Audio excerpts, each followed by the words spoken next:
Okay, so I just watched James Gunn's Superman, and as usual, I have thoughts. Like a lot of them. But before I get into it, just a fair warning that I am spoiling everything. And even though everyone has already done it, I'm going to talk about the other adaptations. Yes, those ones, because I feel like it's unfortunately essential to get some of my points across. And again, the only footage I have for this movie comes from trailers, so maybe you can play Subway Surfers or something while you're watching this video. With all that out of the way, let me give you some backstory. I am a big fan of this character. Like a lot of people, I grew up with this character through the Donner movies, his appearances in various animated properties, and this movie that about 20 people in the world have seen. So when I found out about the imminent release of a brand new Superman movie as a 10-year-old, I was very excited. What I didn't know is that Man of Steel would start the decay of this character's reputation in the mainstream for the next decade plus. Now, I didn't hate Man of Steel when I saw it as a kid, but I also wasn't thinking very critically at the time. You put a superhero on screen, chances are I wasn't going to complain. But the same thing cannot be said for Batman vs. Superman, a movie so truly awful that even a 13-year-old me left the theater baffled and disappointed. But I'm mostly going to focus on Man of Steel here. You do not want to hear me rant about Batman. So you can probably tell that I hate the Zack Snyder movies, like a lot. And as sick as I am of seeing the discourse around these movies, it's important to the circumstances that this new movie was created under. You see, Snyder, and by extension his movies, completely misunderstand this character and all DC characters for that matter. Snyder's Superman is bland, and his motivations are completely tied to Lois and his mother. For all intents and purposes, he doesn't seem to give a shit about humanity at large. If you want proof of this, look at the post-apocalyptic world that was confirmed to be the canonical future of the Snyderverse. Superman is evil, because that story hasn't been done enough, and it's only because Lois died. That's it. Lois dies and he's immediately like, slaves, torture, execution. No rules, no boundaries. He doesn't flinch at torture, human trafficking, or genocide. He's not loyal to a flag or a country or any set of ideals. I don't think I should have to explain why this is out of character. These movies also misunderstand his parents, and I feel like everyone under the sun knows about how bad Pa Kent is in Man of Steel, but I don't care. I'm still bringing it up because it makes me laugh really hard. In Man of Steel, Pa Kent is obsessed with keeping Clark from revealing his power, to a point that's legitimately suicidal. No, for real, he kills himself in a tornado.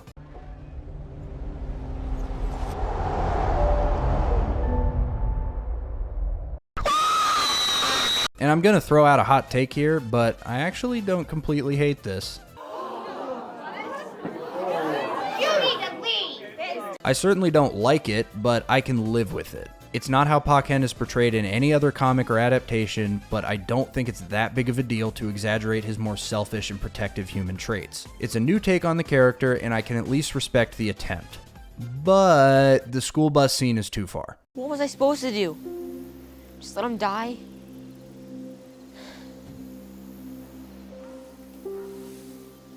Maybe. Now, I get what they were going for here, but it's still too far. He may not care about his own life, but I draw the line at the school bus of children. Pa Kent isn't allowed to sacrifice children.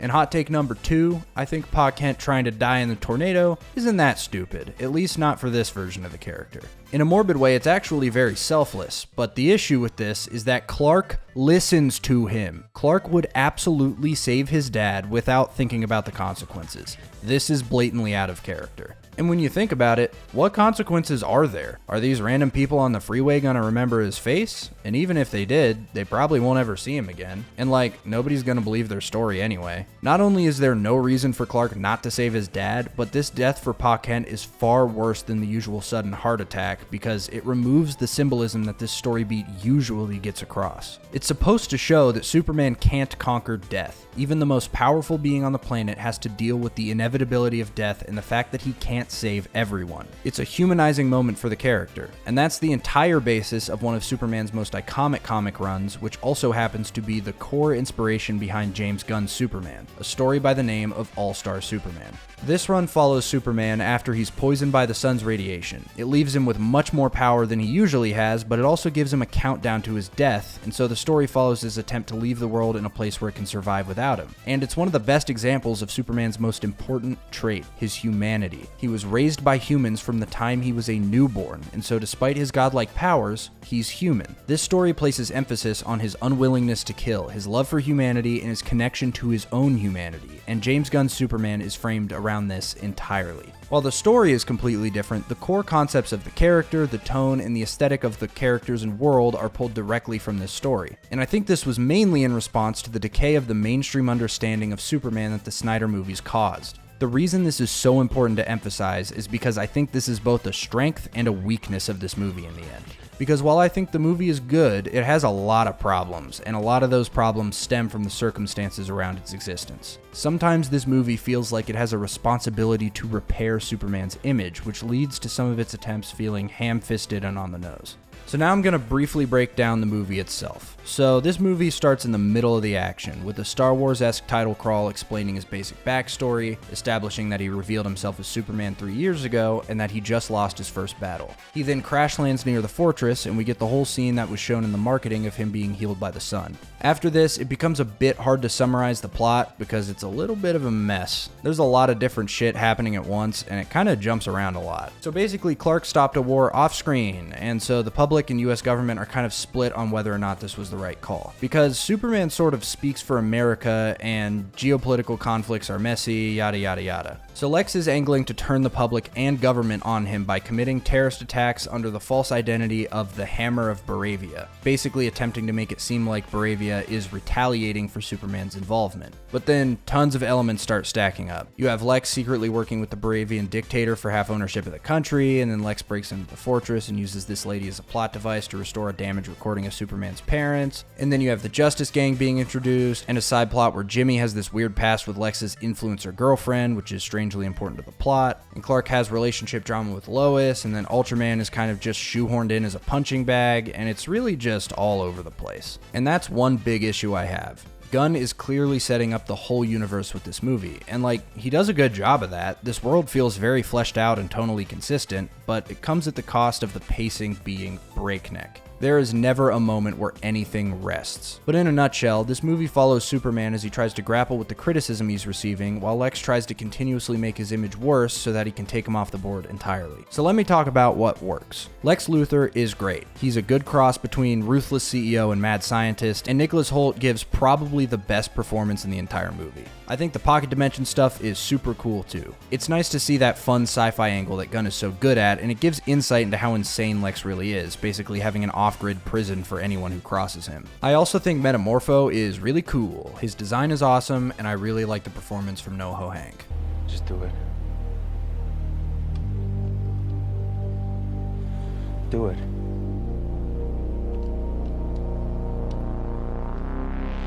Fuck! Oh my god, fuck! Oh my god, that was so scary. That was really scary. Honestly, all the characters work for me. Mr. Terrific is fucking awesome. I'm glad he got as much screen time as he did. Guy Gardner is also characterized perfectly, and it's very funny to me that of all the Lanterns, he's the first one to get a proper adaptation on the big screen. Jimmy Olsen is also great here because, he's actually in the movie. Seriously, can you believe that the last big screen adaptation of Jimmy Olsen was handled like this?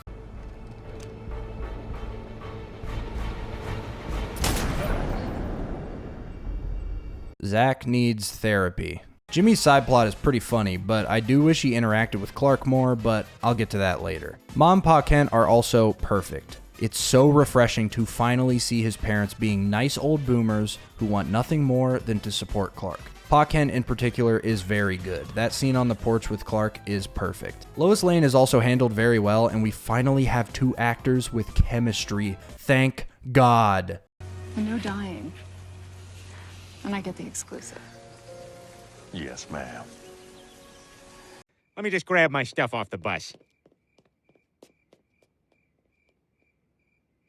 Lois in this movie is written perfectly, and I actually like that she's given a little bit of insecurity. She's so consumed by her job that she forgets to have a life, and because of this, it's really hard for her to be in a healthy relationship. It's great that her first big fight with Clark comes from this exact concept. She interviews him as Superman, which leads to a huge disagreement about her inability to separate her work from her private life. Unlike certain other adaptations, she actually has character traits and a fucking character arc, and she isn't the most boring character ever written. Who would have known that could be possible? And last, but certainly not least, Superman himself is exactly what I've been waiting for. He has this boyish sense of optimism that is perfect for a young Superman, and David Corenswet embodies this character completely. And we finally get a Superman who is kind and caring to a fault.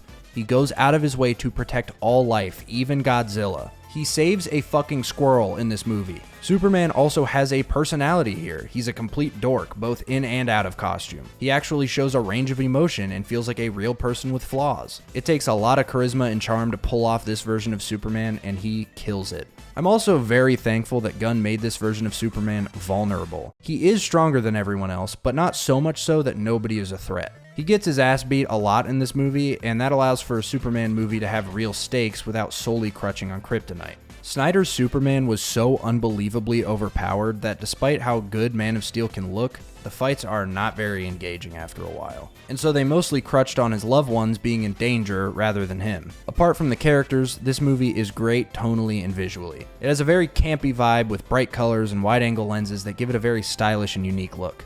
Some of the shots in here are straight up beautiful, like this one and this one. I love everything about the visuals of the Pocket Dimension in particular. It's just so fun. And Lex has this personal taxi driver in the Pocket Dimension, and he's just like a ghoul. Like, he just has this creep that drives him around. And so I looked it up, of course, because this piqued my curiosity, and apparently he created this creature when he was 12 as a failed attempt to create a human. Lex made a homunculus slave in this universe. That's fucked up. The action is also great. Gunn really likes creative attacks and fast yet fluid camera moves. The camera is very dynamic at all times. And Superman goes fucking nuts on the villains in this movie. Like, look at this.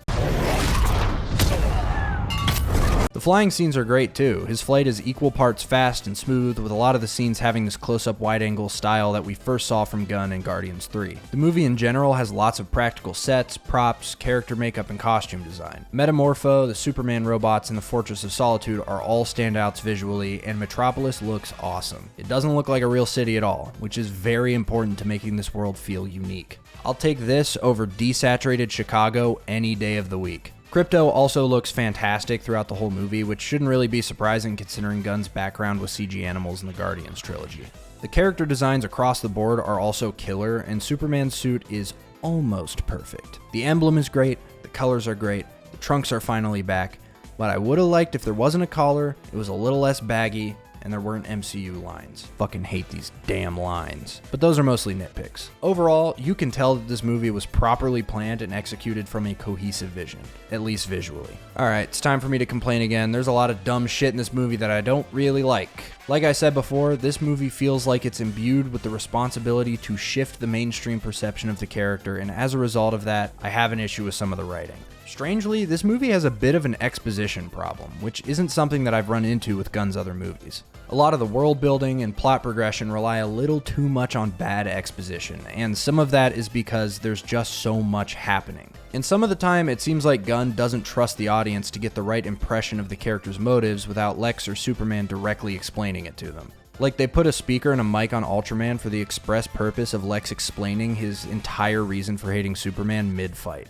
And you have the same problem right after with Superman giving his speech about what it means to be human after he beats Lex. And like, I'm glad that Gunn understands the character. The scene does convey that point, but it's also the worst piece of writing in the entire movie. It's just so on the nose, because Gunn clearly feels pressure to erase people's misconceptions about the character, but it's not necessary. His actions speak for themselves. All of this leads to a movie that feels a little insecure, which really surprised me. Something else that didn't really work for me writing-wise was the jokes, and there's a lot of them. And look, I got in a good chuckle here and there. I think the Jimmy Olsen subplot was pretty funny, but other than that, the jokes just didn't really land for me, and it left me wishing the dialogue was a bit more earnest. They could have kept the lighthearted, whimsical tone without relying so heavily on comedy. This might be my least favorite Gunn movie comedically, which kinda sucks. Like, there's this one joke where Mr. Terrific is taking Lois to a spaceship thing, and the garage door goes up really slowly with like 5 to 10 seconds of awkward silence. And then Lois says, "You have a flying saucer, but you couldn't get a faster garage door?" Oh, brother, this guy stinks! I was sitting there like this, I shit you not. This is all a little strange considering Gunn has been a great comedic writer throughout his career. Peacemaker and the Guardians movies are genuinely hilarious, but it seems like he relies a little bit on raunchier, dysfunctional characters when it comes to comedy, so it doesn't work as well here. And I feel like you see that with Guy Gardner, because he's the only character in the movie who's consistently funny, and what do you know, he's the crass one with no filter in the slightly dysfunctional group of heroes. And I like him as a character, I like Nathan Fillion in the role, I like the way he bounces off Mr. Terrific, but it's just a little obvious that Gunn crutches on these very familiar team dynamics when it comes to his comic book projects. Guardians, the Suicide Squad, and Peacemaker all use this format. It's done well every time, and he's very good at incorporating very different types of characters into the dynamic in new and interesting ways, but it's pretty easy to tell that he struggled a little bit to write a story about one central protagonist. Speaking of the story, there's some stuff that I really don't like. Now, admittedly, a lot of this is very personal and subjective to how I like a Superman story to be, and I don't necessarily think all of these things are outright bad, so I'll try to make that distinction when I can. So I'm going to start with my biggest gripe right off the bat. I do not like what they did with his Kryptonian parents at all. In the beginning of the movie, you see that Clark bases a lot of his moral compass on a recording from his biological parents, but the message was damaged in the crash landing on Earth, so we only ever heard the first half. So Lex gets Tech Lady to fix the recording when he breaks into the fortress, and what they find is really fucking stupid. First of all, I have no idea how these so-called language experts immediately translate this completely unknown language. And Gunn clearly knows that this is sort of stupid because he uses exposition through multiple news sources as well as Superman himself to state outright that the recording is totally real and properly translated like 4 separate times. But regardless, that's not even the worst part. I shit you not, his parents sent him to Earth to conquer the simple creatures, create his harem, and father a superior race. Their words, not mine. Why the fuck did they do this? This is cartoonishly evil, and it doesn't even make sense because they only sent him away out of necessity. Why would they have this random ulterior motive? I don't think it should be a hot take to say that Superman's parents shouldn't be eugenicists. Now, some people don't mind this change, and I see where they're coming from. In theory, it's not a bad idea to have Clark confront his destiny and choose the right path on his own. And while I do see what they're going for with this, I think it's a similar problem to what Man of Steel does, even though it's flipped and has a much better outcome in the end. While Man of Steel sort of rewrites Pa Kent to be anti-Superman, driving Clark to his biological father for advice, this movie does the opposite by using his biological parents to drive him to his earthly ones. And I don't like either of those options, honestly. I prefer Gunn's version in the end because it results in his human parents being his moral compass, which is how it should be, but I don't understand why both Snyder and Gunn feel the need to villainize one side to validate the other. It's just so unnecessary, and that last scene in the fortress where they show him watching his memories with Mom, Pa Kent instead of listening to the recording of his parents feels so hollow, because his connection to them should already have been stronger than his connection to his biological ones. Because once again, they raised him from infancy. He should not need to be pushed to feel this way.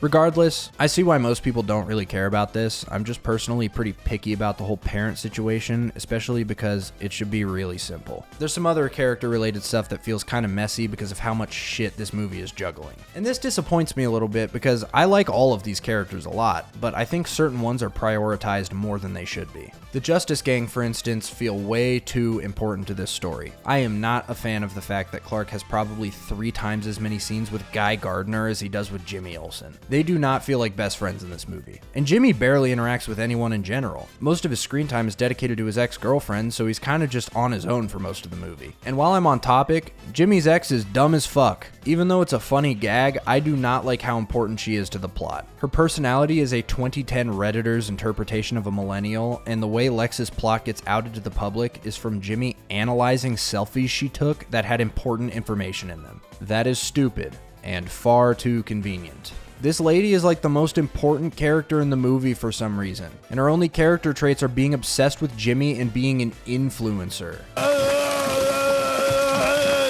Overall, I just wish this movie focused a lot more on the dynamic between Clark, Lois, and Jimmy. It should have cut a lot of the fat and taken a much more focused approach to the core characters of the Superman mythos. I mean, they reduced Cat Grant to Boob Lady. I'm not kidding. That's all she is. She has like one line. But then the annoying ass Baravian dictator gets entire scenes for some reason. This movie more than anything feels unfocused, and it leads to it feeling a little anticlimactic. For instance, Ultraman and the black hole should feel a lot more consequential than they do. The reveal of Ultraman being a clone just doesn't hit very hard. Well, I already knew he was a clone, but regardless, I think we would have benefited from seeing Superman fight him more. Maybe show us that first fight instead of opening to a title crawl. Maybe make him the secondary antagonist of the movie before the very end. That way we see how much of a problem he is for Superman. Superman, and everyone for that matter, should be really worried about how much of a threat Ultraman poses. After all, he's the only metahuman to match, let alone exceed his strength. Then the clone reveal would hit a lot harder, because as it stands, Superman fights him once in the beginning for a little bit, and then he's an afterthought for the entire movie until the very end.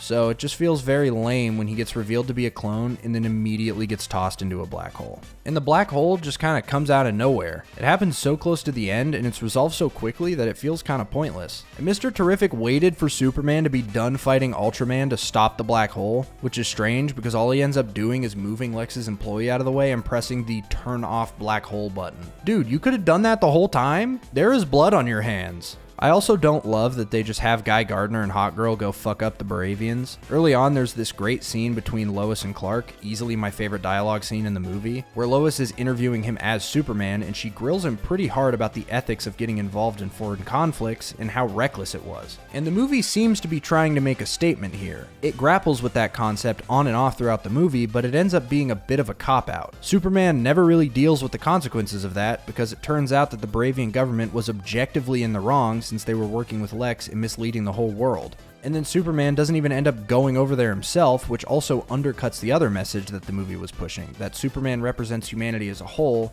not just the American way. So the foreign war takes up a lot of space in the movie, but it never really feels like it does justice to the concepts it introduces, which just stands to make the whole thing feel pointless. So when it comes down to it, I think this movie is good. Not amazing, but good. It functions as a great start to a new universe, it's already made a shitload of money at the time of writing this video, and the world building leaves tons of space for other movies and shows. I just wish this movie worked a little better as a standalone. But overall, I'm really excited to see where the DCU goes. It feels like DC has been desperately trying to capture what the MCU managed to accomplish, and now that the MCU has been a complete mess for a couple years, DC might get to shine completely on its own merit for the first time in a while. But we have the guy who made this directing DCU's Batman, so we'll see what happens.